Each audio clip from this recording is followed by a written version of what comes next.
Hi everyone, I'm Chef Susie with Escoffier Online. Welcome to our live session this morning. Today we are going to be making a pumpkin gingerbread cheesecake. So it's super easy. We're just going to be making a pumpkin mixture, a pumpkin cheesecake mixture. Going to make a little gingerbread cookie crust, and then we're going to finish it off with some cinnamon whipped cream and some gingerbread cookies. So please let me know if you have any questions. So let's go ahead and get started.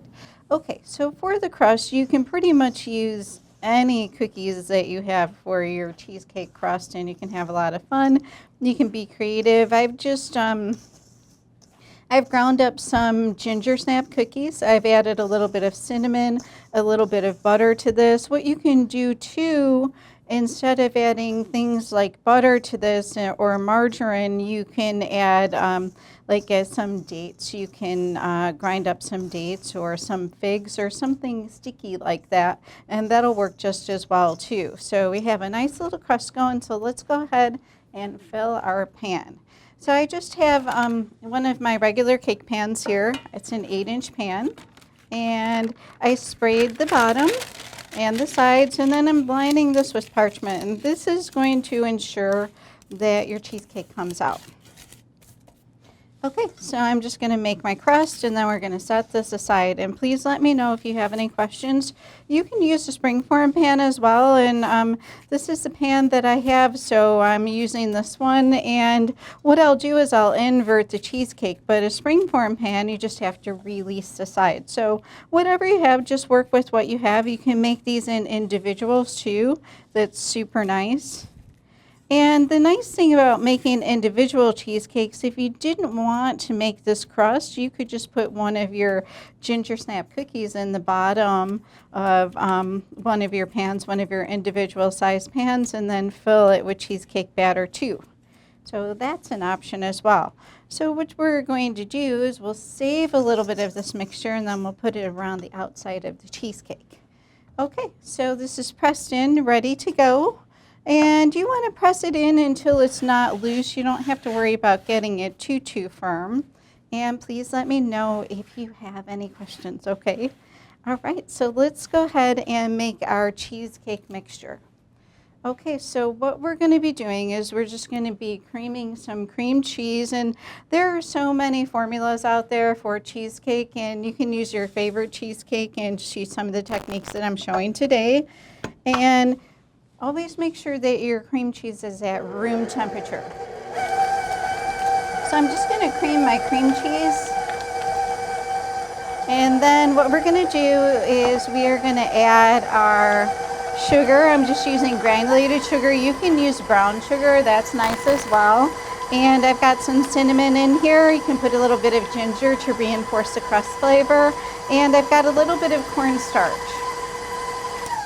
And typically I'll mix my cornstarch in with my sugar. It seems to blend in a little bit better, and this is going to work as a thickening agent for the cheesecake. Okay, so we're going to go ahead and add this to our cream cheese. I'm going to add half at a time because sometimes the cornstarch comes up a little bit. But like I said, it's helpful if this cream cheese is at room temperature, and you're going to want your eggs to be at room temperature too. So as far as spices, cinnamon, you could use a pumpkin pie spice, you could use some ginger and some vanilla, and I'm just using cinnamon today. I like cinnamon with pumpkin, but a variety of spices will work as well. Orange goes very well too with pumpkin and ginger. And another thing to consider for flavoring would be coconuts, one of my favorites. Okay, just going to cream this together. We're going to add the rest of our sugar, cornstarch, and cinnamon mixture, and then we're just going to let this mix up, and then we're going to add our pumpkin.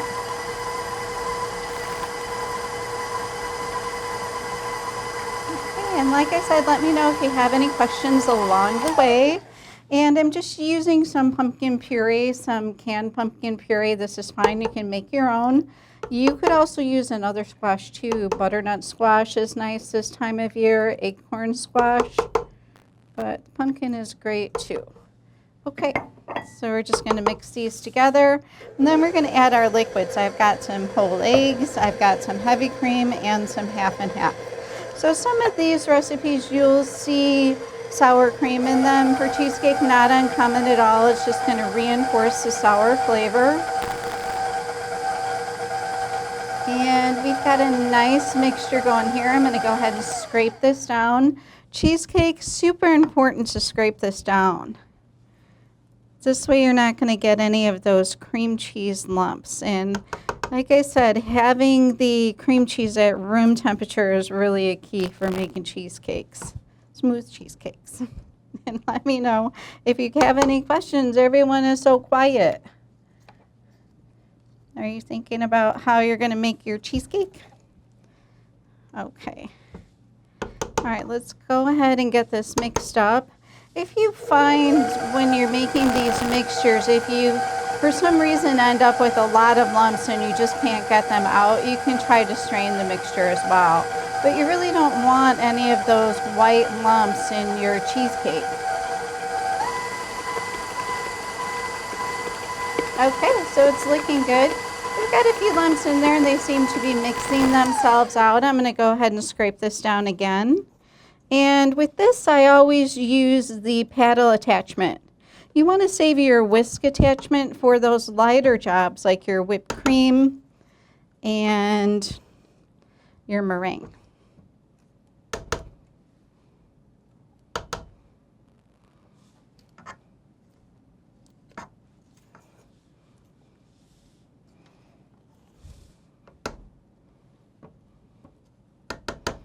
Okay.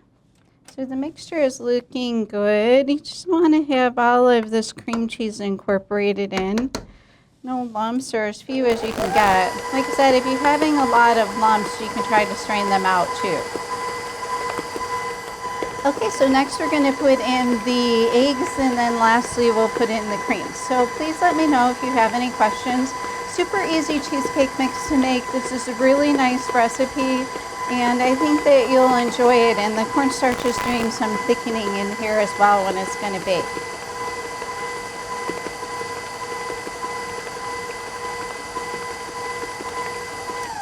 Okay, so we're going to add our eggs. I don't add these all at once because I kind of give them a chance to mix in. So I'll just kind of add them a little bit at a time.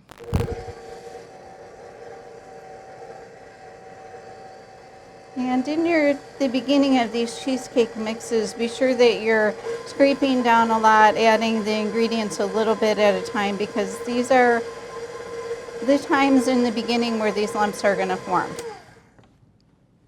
Okay, so our cheesecake mixture is looking good. This amount is enough for 2 8-inch pans. And you can refrigerate this too as well. So if you have some leftover cheesecake mix and you're done baking for the day, you could refrigerate this and you could bake it, the next day. I wouldn't leave it in the refrigerator for more than a day or so. And do we have any questions? We have a question. How would you strain it at this stage to get the lumps out? Okay. The question is how would you strain the mixture? When we're finished with this mixture, you're going to see that it's a thicker mixture, but it's not super thick, and you would easily be able to pass it through a strainer. So you would have to help it out. You won't be able to pour it in there like you would a liquid sauce, but you'll have to press it through a little bit. But it'll definitely help get some of the lumps out if you find that you have a lot of them.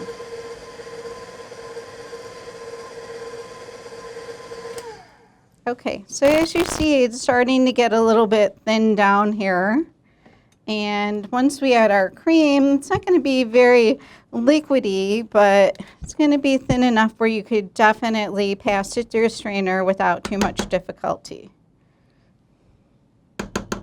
Just as long as if you have some larger lumps, as long as you're getting some of those larger ones out, you're going to find that your cheesecake is just going to look a lot neater. Okay? All right. I'm going to go ahead and add some of our cream. I'm going to add about half at a time. We're going to give it a chance to catch up. And we are almost done with our cheesecake batter, so please let me know if you have any questions.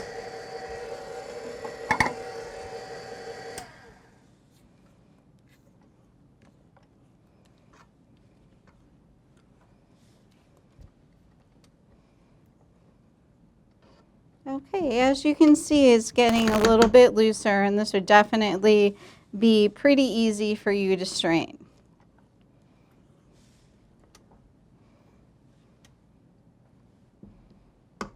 Okay, we are getting done.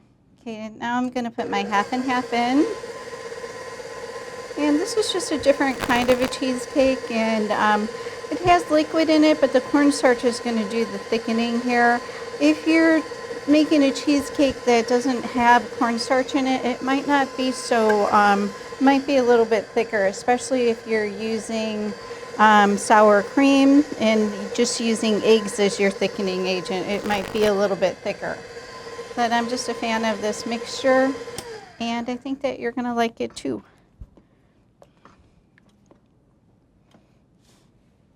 Okay, just scraping this down one last time. Then we're going to go ahead and fill our shell that we made. And then I have a cheesecake that I baked earlier, and we will be finishing that off. And I have a pastry bag with some whipped cream in the refrigerator, and that I made ahead of time. So we'll be finishing it off with a little bit of cinnamon whipped cream. Okay. So we're almost there, almost time to decorate, but let's go ahead and fill our cheesecake. Okay, and please let me know if you have any questions. Oh, we got another question. Oh, hang on, let me get the paddle in sync. Okay, question.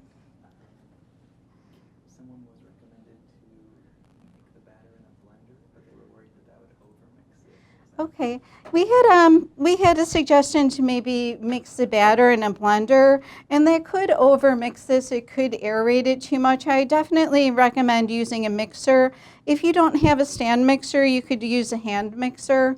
But especially since, keep in mind that one of our components and one of our ingredients was heavy whipping cream, and you don't want to mix that too much because you can end up over whipping it. So I definitely just do it on a mixer like this, and I think you'll be just fine. Or a hand mixer will work well. And just be sure the cream cheese is at room temperature, and this way you'll ensure that it's going to be nice and soft, and the sugar and the eggs and the liquids are going to mix in really well.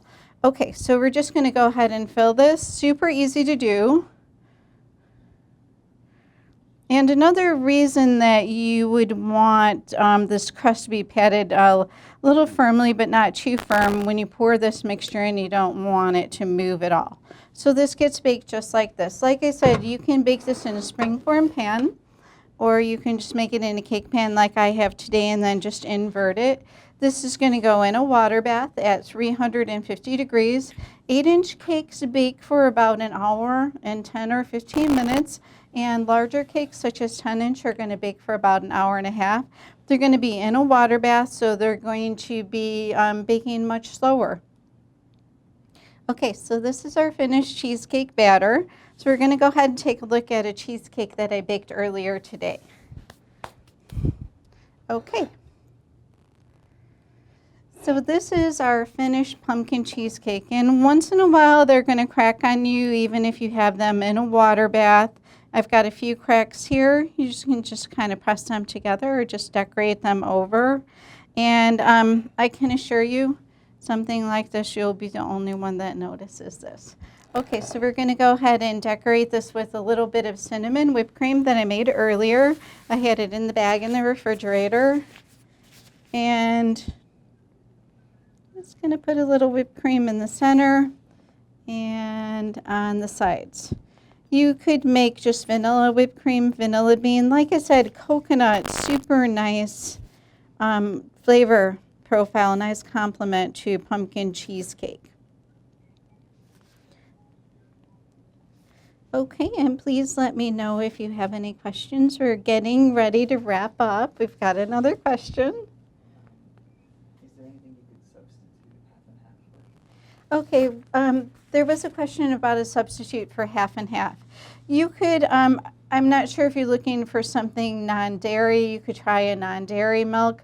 They're going to be a little bit thinner. I would use a little bit less. So maybe since the heavy cream is thicker, if you're using one of the almond milks or the soy milks that are a little bit thinner, you could use a little bit more heavy whipping cream and a little bit less of that. Or you could use all heavy whipping cream. I've done it before and I find it to be just a little too fatty, but that's an option as well.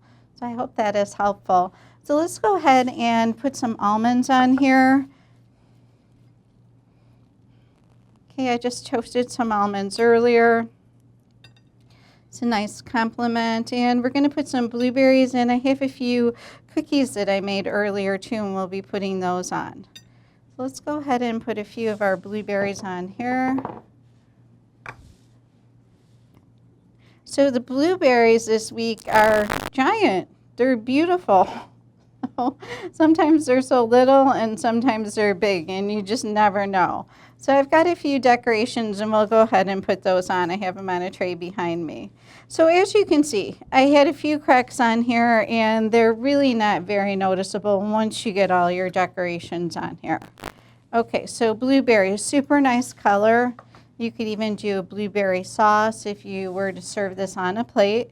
So looking at some decorations that I made earlier. Okay, so I did some piping. I just did some grid piping. We've done that before. And I have some cookies that I'm going to be putting on here. These are just Gingersnap cookies, and you can make these in any shape or size. You can, sometimes I make them square, sometimes I make them rectangular. And what I did is I just took a piece of marzipan, and marzipan is made with almond paste, powdered sugar, and a little bit of corn syrup.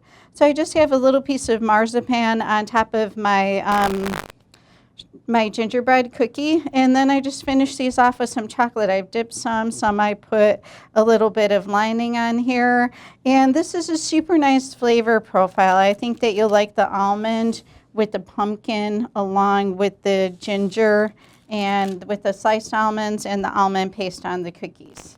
So I've got some, like I said, I have a few grids here, so we're going to go ahead and put these on the cheesecake.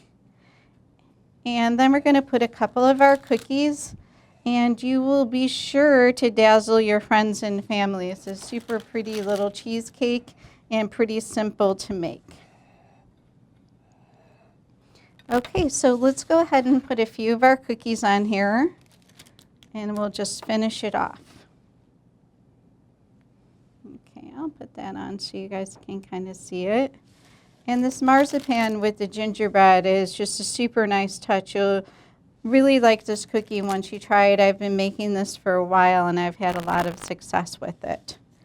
And we're getting ready to say our goodbyes, so I hope that you have a wonderful the rest of the day.